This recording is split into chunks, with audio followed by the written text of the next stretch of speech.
TP-Link routers may be banned in 2025. Their job is done as soon as you check out to them. You know, they don't view their job as including supporting that product, into its working lifetime. So there is a reason to upgrade your router from the one that the ISP provides you.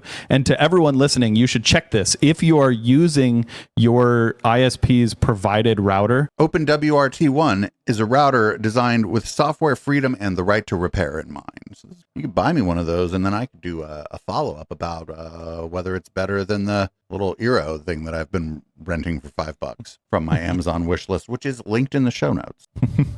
Yep, and then we'll review it on the channel. Yeah, I'll review it, and then I'll send it to HK, and then he'll tell you what it really does. I guess that's the longest episode of this show we've ever done. Hello, how the tech are you? I'm producer Dave. As my name implies, I'm the producer of all the shows here at Eplex Media and the co-producer, co-host of this one. Check out echoplexmedia.com. Something. My first story is about routers. TP-Link routers may be banned in 2025. If you have a router that isn't from your ISP, there's a good chance it's a TP-Link router. TP-Link is believed to be somewhere in the neighborhood of 60% of the market for home routers, though this is disputed. Landsweeper is reporting only 12% of home routers, but this could be because so many people just use what the ISP gives them, and when the others are reporting the 60% number, it could just be of those who purchase a router in addition to what the ISP is giving them. TP-Link fills up a lot of this market for a good reason. For around $100, if you catch a good sale, you can get a pretty full-featured device with even some 2.5 gigabit ports now. I know because I've kind of been looking. Investigators at the DOJ, the Commerce Department, and I put the DOJ twice, whatever, are investigating TP-Link's ties to cyber attacks originating in China. While there have been cyber attacks, the potential ban seems to be more about the company's ties to the Chinese government than any particular specific security risk. TP-Link disputes these claims, pointing out that most of their U.S. sold products are actually manufactured in Vietnam, and other routers from other companies also have flaws, many of which are never patched, causing security-minded people to upgrade their router long before the device becomes technically obsolete. Do either of you have a TP-Link router? I have one in a box somewhere, but I certainly don't run it. Not after the recent news. My router is actually a Unify router, and they release patches for it pretty regularly. But it's also not cheap. Unify routers and Unify access points are pretty expensive, but they work really well. These TP-Links are very cheap, and I've had them before, and I've run them for years, and I remember, after owning this thing for many years, going into the firmware update and hitting the check for new updates and not getting anything. And I'm thinking, it's been years since I bought this device, and you never released any firmware update, period, at all. That to me is, it shows that the company doesn't really care about standing behind their product. Their job is done as soon as you check out to them. They don't view their job as including supporting that product, into its working lifetime. It may be one of those things where the only time it ever updates is actually the first time you plug it in, right? Because it's got the very original firmware, and it only updates the one time because there was something so wrong with it that they were like, well, we got to fix this if we want to keep selling them. And that's probably what happens if you buy one of their newer products, one of the products that just came out or whatever. But I will say that I had TP-Link Archer C7 for a very long time. It was the first wireless AC router I had. That thing was great. Yeah, they work well, but they're just not supported. It's like, those cheap Android phones that you buy it and it has like Samsung, where they never update the firmware on the phone. You'll buy it and it'll have Android 11, and then 2 years later you'll still be running Android 11 on it because it's a cheap phone, and all they want to do is sell you the phone. They don't care about you using it for the next however many years. In fact, just like TP-Link, if its lifespan is only 2 or 3 years, then that's good to them because that means you're another potential customer after that time. Right. And to be fair, this isn't just TP-Link. This is if you're buying most consumer routers, if you're buying Netgear, I don't know who the heck else makes routers anymore. I guess there's probably, but if you buy a Netgear router, they're never gonna, Linksys, they're never gonna update that thing. That's not entirely true. I have had firmware updates on both Netgear routers and Linksys routers. I've literally never had one on a TP-Link router.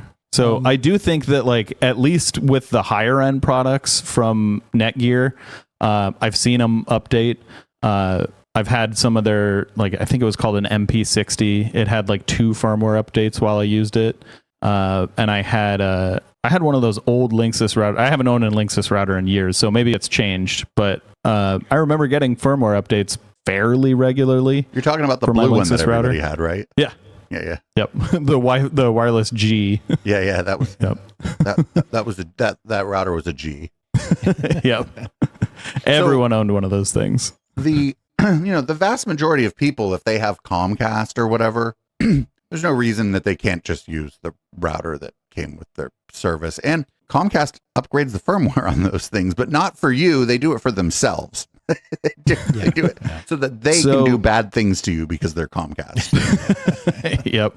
So there is a reason to upgrade your router from the one that the ISP provides you. And to everyone listening, you should check this. If you are using your ISP's provided router, see if they're charging you for that, because most ISPs charge you about $10 or $20 a month to rent their router from them. So that router sitting in your house is costing you $10 a month, which you might think, like, that's not that much, but after using it for 1 year, you've now spent $120 on that router. After 2 years, you've spent $240 on that router, and that would buy you a damn good router. Like, you just go to Best Buy, look at what costs $240. You will see some really good routers, way better than the ISP provided one. And like, they're really not that hard to configure. Most of those routers will just configure themselves on most ISPs. So like, you just plug them in, but like, sometimes your ISP might have like specific settings that it needs. Like, you might have to fill in your own IP address. For my ISP, because I have like 5 static IP addresses coming into my house, I have to have, like, first of all, a router that supports that, and second of all, I have to like configure my router so that it knows, what packets to send out across what IP address, and that's not like stuff that a router will do automatically.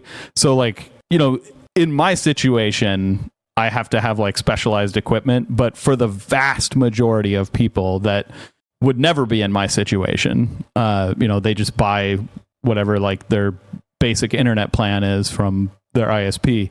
Your router will probably work fine as soon as you plug it in.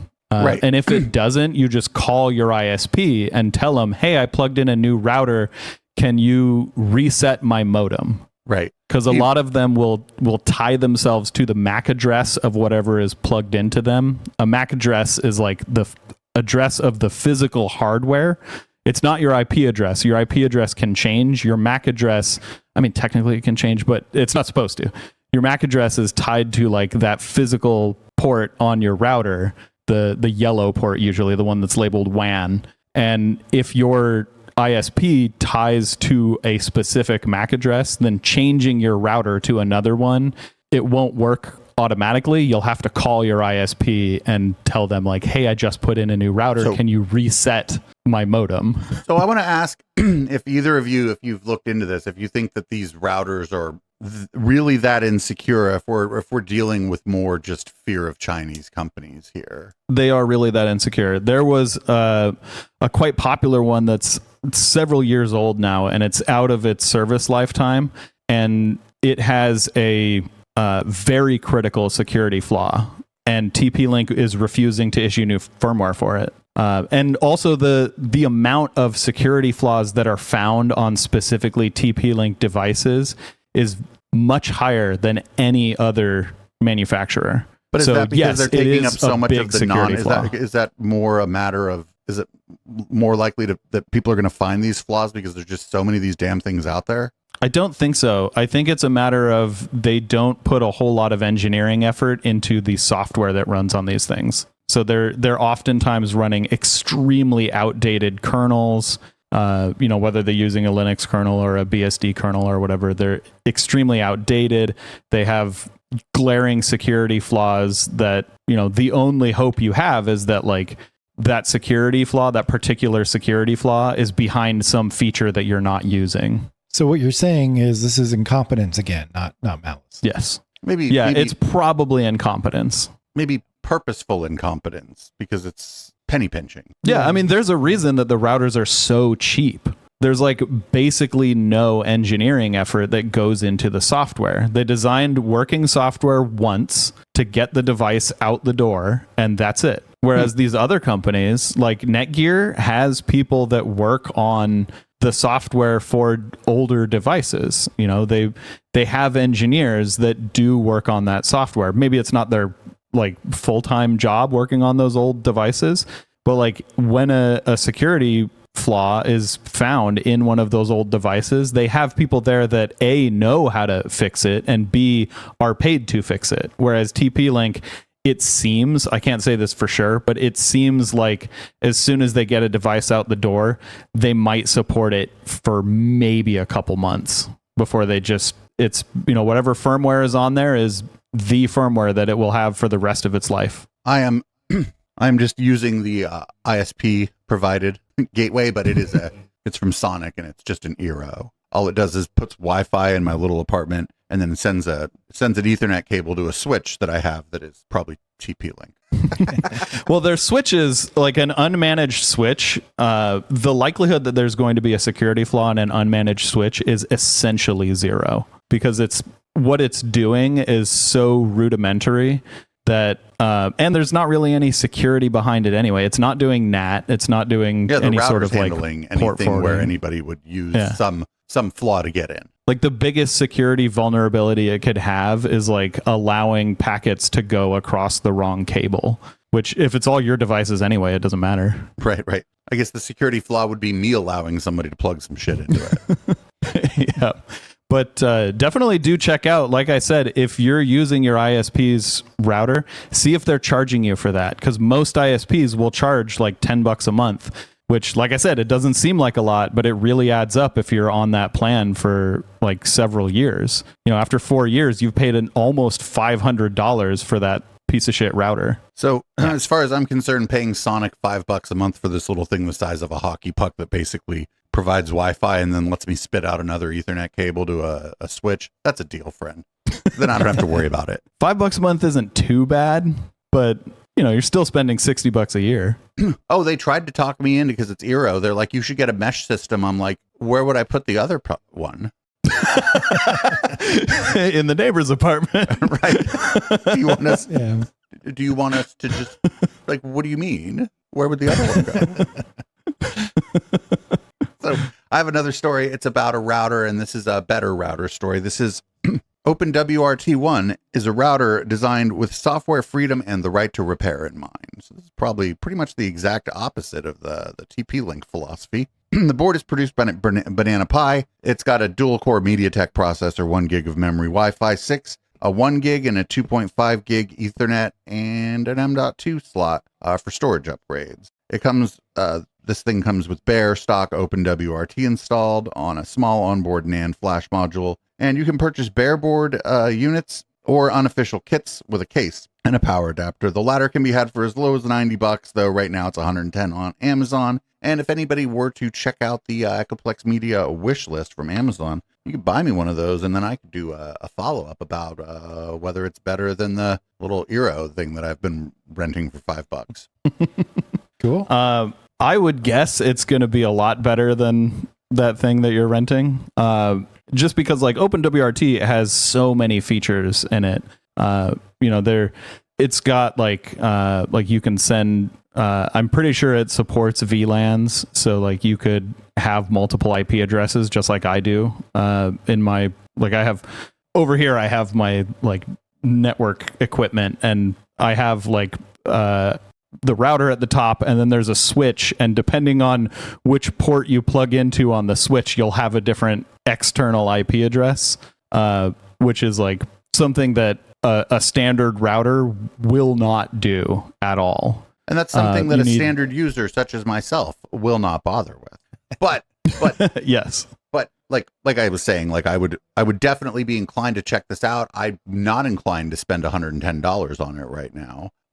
But I would be inclined to, if someone else sent it to me, I'd be inclined to check it out.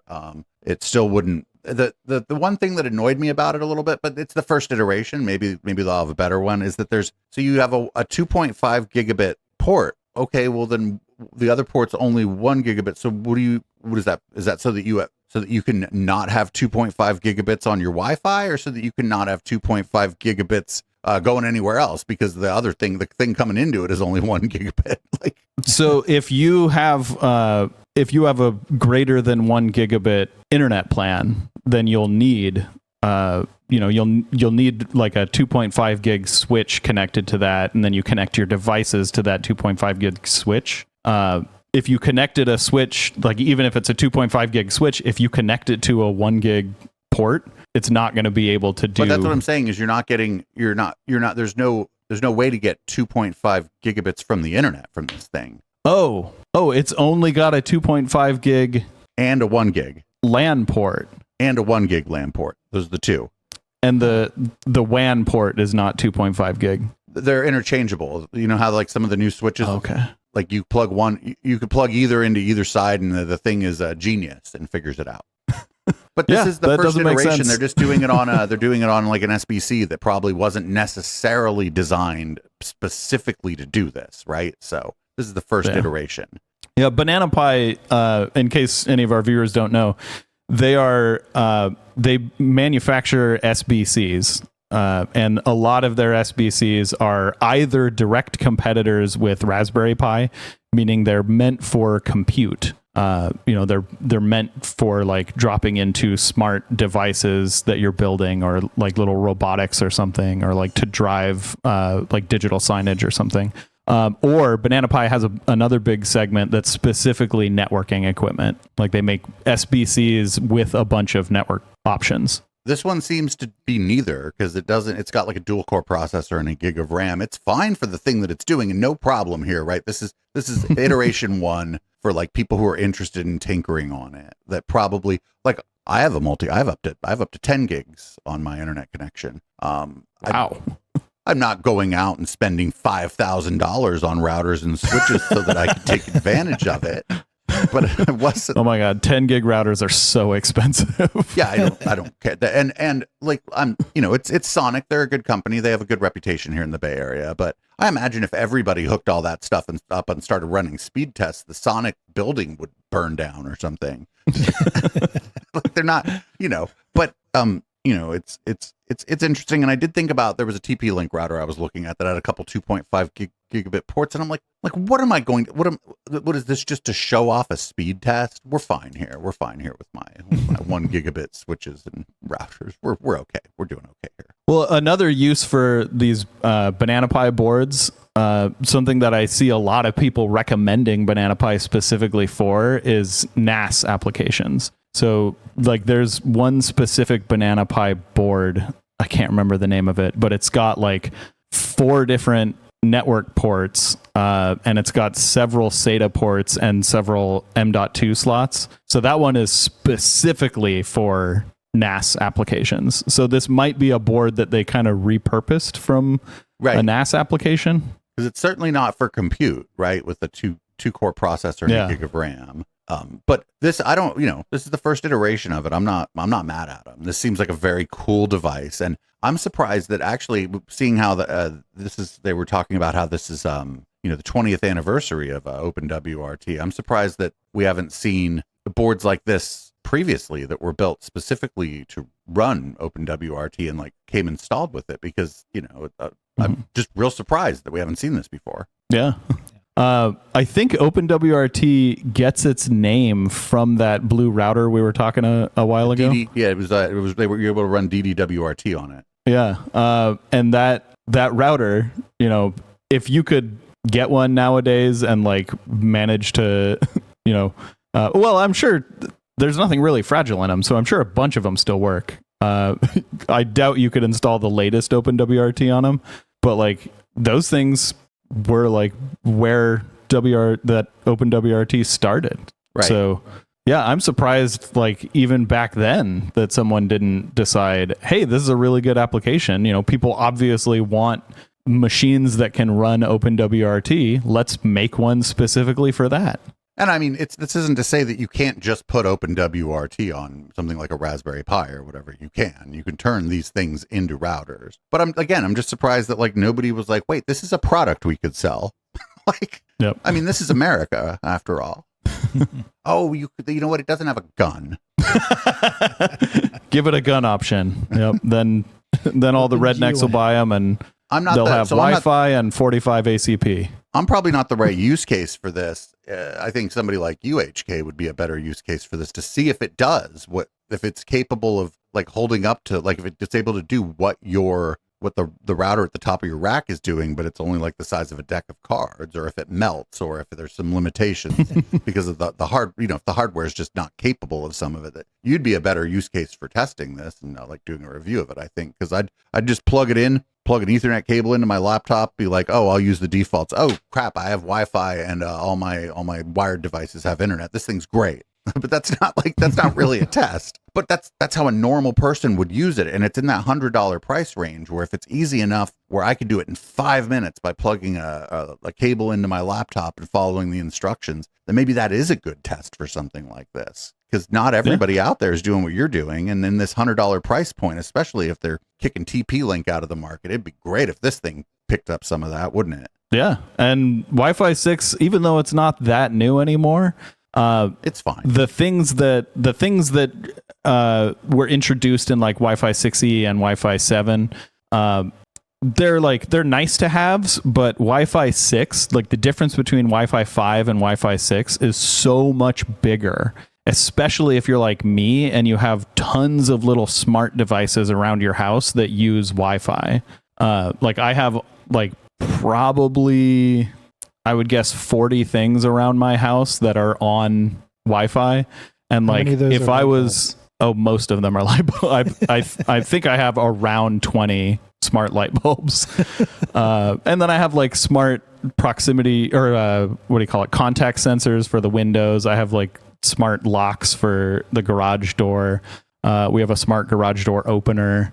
All these devices, the way they communicated on Wi-Fi 5 was like it would block other things from talking while they're communicating. Right, it couldn't communicate. And Wi-Fi, it couldn't do enough multiple in, multiple out, essentially. Yeah, there was like this round robin approach that meant that you'd get a lot of latency if you were on the same Wi-Fi network compared to Wi-Fi 6. So Wi-Fi 6, if you're someone like me and you have a bunch of these little smart devices, Wi-Fi 6 is so much better compared to Wi-Fi 5. And, Wi-Fi 7 is good. Like, don't turn it down if someone's offering you a free Wi-Fi 7 router, but it's not like necessary for most people. Whereas I would say Wi-Fi 6 probably is approaching the necessary for most people area. Yeah, and I like I said, the reason I actually would like to have one of these is just to see if I log into the thing and use whatever there's got, like Open-WRT probably has like a setup wizard. If I use that and bam, everything's on the internet, right? Because that's like, because there aren't enough, like for something like this, people might be interested in it because like, oh, it's actually software I control. It's being maintained. It's being updated. People might be interested in that, but they don't want to fuck with it too much. Yep. So like, would my mom enjoy this? Yeah. Whereas me, like when I'm looking for a router, I'm like, well, does it support like tagged VLAN packets? And Open-WRT may very well do that, but like most people don't care. Yeah. What do you mean this $60 TP-Link router doesn't support like multiple IP addresses through tagged VLANs? But yeah, this is great news though, because it also, if you were to here, let's pull it up here. Like when you get it, like if you buy one, I'll bring it up. It looks like a normal, like a thing, right? It's in a box. It's got 3 antennas and a power supply, and it's right over here. It's like from AliExpress. I don't know if I'd buy it from them. But it like AliExpress is great. But it looks like it's that blue color, so it's a Wi-Fi router, right? Maybe a little bit, maybe a little nostalgia from the blue. The case appears to be metal, and it looks, it's got a USB port. Like, it looks like when you put the antennas on, it looks like a router. You're not getting this board. So I think this is and it probably looks better than most people's routers. Yeah, and this is just, and then so you're with this thing, assuming that the setup wizard in there. I've never set up Open-WRT, but if you like go into the thing, you go to the IP address. Obviously, you just bought it. There's no password on it, or the password's A or something. And then it's like, hey, you need to change your password. And then you do that, and it's like, now we're going to set up your Wi-Fi. All right, great, you're done. Here's and then if you want to go through the thing, you go through and set up all the other stuff you want. But if set up your password to get into the thing and set up your Wi-Fi password, and you're done, people are going to love this thing. I'm sure that like the vast majority of people, the most advanced feature they would ever need is like maybe port forwarding or for parental like having filtering. like if you're doing like a multiplayer game and you're hosting it, then like you might need port forwarding. But like just having like basic routing functionality and Wi-Fi is enough for, probably I'd say the majority of people, but like just barely, because a lot of people need like port forwarding. But Open-WRT does support port forwarding. It has all that stuff, and I think like 80 or 90% of people just want to plug it in, run the setup once, and forget about it. I wonder if this thing like updates itself. I would assume it does. And I wonder, like, honestly, you know how a lot of the new routers that you get, the only way to configure them is with a fucking app on your phone. Like that Netgear one, the mesh one that I was talking about. I think it's called like MR60 or something. That thing, it does technically have a web interface, but the web interface lets you do like maybe 10% of the functionality. For everything else, you need to use the app, and the app sucks. So for the Eero that I have, used the web interface, but the app's better. Really? Yeah, the app's better. Like, I'm actually surprised. But it's like, what did I need to do with it? Nothing. You know why? Because I just plug everything into the switch. Then my phone gets the Wi-Fi from it. That's it. I don't have to do nothing. There was, and it was like, it did say, it was pretty, it recommended to me even. It's like, hey, you're on this computer a lot, and other devices on the network connect to it. Would you like to give this computer the same local IP address every time it turns on, and just reserve it for this computer? And I was like, heck yeah, give that computer that same thing, so that I don't have to. So if I use the tablet to control OBS, it doesn't just randomly disconnect one day and I have to figure out what the IP address is on my computer. Heck yeah. Yeah, address reservation is like most routers do that, but yeah, if it's recommending you do that, that's pretty cool. I didn't like it didn't, and it didn't bug me with a notification. It's like when I went in, right, to like look through my devices, it was like, hey, what? This guy's looking through his devices. Maybe we should give this guy maybe we should give this idiot some pointers. Oh, and then in the NAS, eventually, when I clicked on the NAS, it's like, hey, this device is always on. Would you like to reserve an IP address on the local network for it? I'm like, yeah. Yeah, I don't seem to be able to cool. do that with my router that was provided by my ISP. That's kind of a problem. You can't do address reservation? Not that I can find. May need to look into I know that it was better, really difficult on the router at my old house that was provided by I think AT&T. It was really difficult, and I had to look up how to do it. Yeah. And you had to like go to the DHCP list and then click on the device, and from there you could reserve the address. Okay. But I've never run into a router that didn't support that. You know what the worst thing about the Comcast routers are? Is you have to go into the web control panel, which they tell you never to do, to turn off something called Mocha. And if you don't, and and your neighbors have multiple things connected to the cable, like if they have their cable split, and if your cable's too close to their cable, depending on how it's set up, now their devices start showing up on your network, and then, but that's fine because they're not actually pulling off of your network, but it confuses your gateway, and sometimes you just lose internet, and you would have no idea why. Yeah. So Mocha, I believe, is like a Mocha device lets you plug in Ethernet and on the other side is coaxial cable, It's and then you coax. connect the coaxial cable to another Mocha device. It's just Ethernet over coax essentially. Yeah. So it's Yeah. designed so that if your house already is all wired up from Comcast essentially, that you can then have wired connections everywhere. There's little boxes you can buy that you just plug the coax in one end and it gives you one or more Ethernet ports out the other, and it's like a small switch sort of. Yeah, like my router is over here, but my Wi-Fi adapter is like way on the other side of the house, and it uses a Mocha adapter to go through the coax in the walls so that we didn't have to run new Ethernet in the walls. Yeah, that's great unless Comcast installs it all apparently. And then what happens is that then your neighbor, strangely enough, your neighbor's Tesla shows up on your network. Yeah, so there must be something wrong with you're accidentally on their network or they're accidentally on your network or something. Right. So I just turned it off, but then the thing would update itself. I'd be like, my internet's acting a little bit funky. Why is the ping time so high? And I go check my list of devices and I'm like, well, we don't have a Roomba. I'm like, it's the Mocha. And then I bought like a Mocha filter and it just didn't work. Huh. Okay. That's weird. It's Comcast. Their shit sucks. Yeah. Yeah, that's true. But I will say suck. that like at my parents' house, when I go there, the Wi-Fi from the Comcast device that they have is way stronger everywhere in the house than from the router they have. And they have I forget what it's like, not like a super new router, but it's new enough that it's like got supposedly has wireless, what is it, 802.11.ax or what, AC something, but it sucks. And the Comcast one seems to cover the house with a signal pretty good. So. Well, AC is Wi-Fi 5 and AX is Wi-Fi 6. So there's a big difference between the two. I think, yeah, well, I know that they have the white Comcast one that has Wi-Fi 6E actually. Okay. So that might be why the router is better. But anyway, this all doesn't matter. I want one of these, but not bad enough to pay for it. So somebody should buy it from me from my Amazon wish list, which is linked in the show notes. Yep, and then we'll review it on the channel.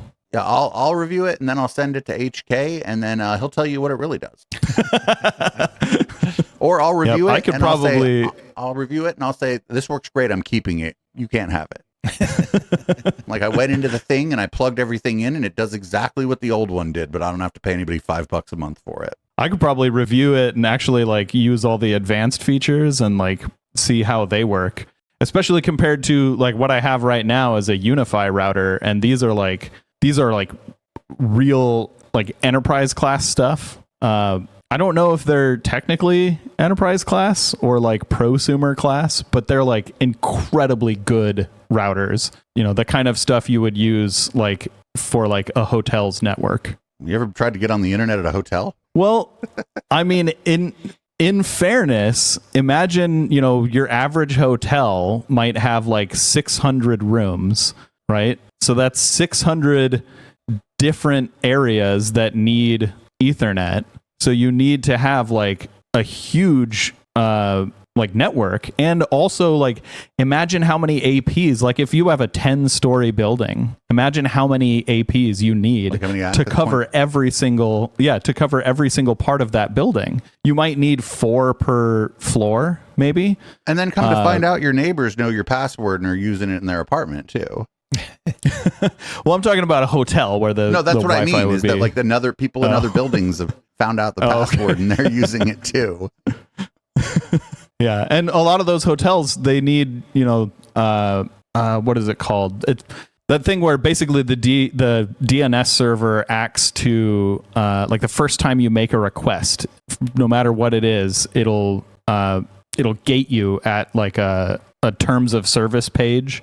Oh yeah, that you have to click. Called. Yes, I forget what those things are called now. Yeah, they're really annoying. I know what you're talking about. Captive. Yeah, captive portal. Captive portal. So, the networking equipment in a hotel is going to be advanced. It's not going to be home routers. I guess that's the longest episode of this show we've ever done. Hey everybody, thanks for checking out How the Tech Are You tech show. We tend to do it once a week though, the holidays being as they are. You can support this project more broadly at echoplexmedia.com. Click the support link at the top, and there's some great new all-over print shirts that you might want to take a look at. The Media Wench designed them. They're sort of geometric and cool and don't really mean anything, but they look great. And if you're watching on YouTube, you are legally required to click one or both of the things I'm pointing at. Have a great tech and week.